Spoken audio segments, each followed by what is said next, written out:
And now we come to the final deserving.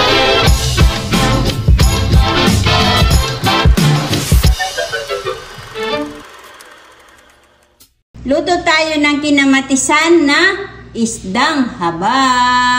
Good morning mga kamamsi ko dyan. Galing ako sa bagsakan ng isda at bumili nga ako nitong ating haba or balo. 1.1 kilo na haba. At galing ako ng bagsakan ng isda. And then yung pinakalaman niya, yung pinakagitna ay ginawa kong daing. So eto naman, kakamatisan natin ito para meron tayong sabaw. Hindi naman prito ng prito na lamang dito. Diba? Hindi nga tayo nagprito pero sa kawali naman tayo nagluto.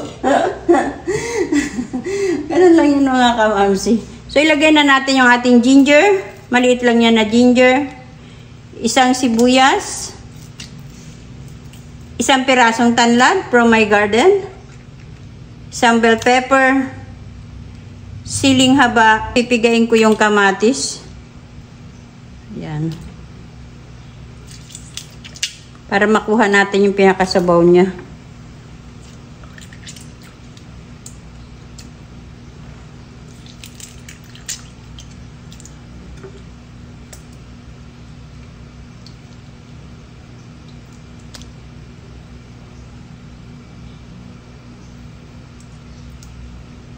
Hinog na kamatis ang gamitin nyo para lumasa talaga sa ating sabaw.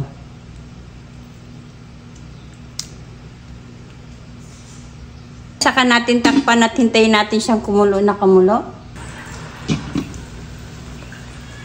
So yan, kulong-kulo na yung ating tubig. Dudurugin niyo yung kamatis para lumasa talaga. And then depende na sa inyo kung gaano karami na tubig ang ilalagay ninyo. Ito nilagayan ko lang siya ng 2½ cup. Bali 3 buntot at 3 ulo ng haba na isda ang aking gagamitin.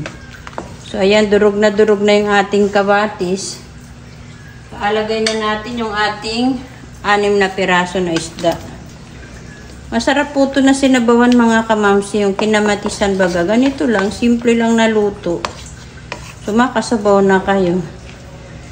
Hintayin lang natin maluto yung isda. Kulang po ng asin mga kamamsi. Lagyan natin siya ng seasoning.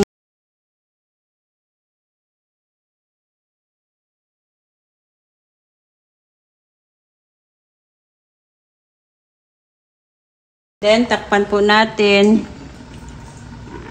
Masarap po yung sabaw niya mga kamamsi kasi nga fresh na fresh yung ating niluluto. And then nilagay na natin yung ating malunggay. Malunggay din na masarap. Ito na mga kamamsi, luto ng ating kinamatisan na or sinabawan na balo or isdang haba. So ito na mga kamamsi ang ating isdang haba na niluto sa kamatis. Kain po tayo mga kamamsi!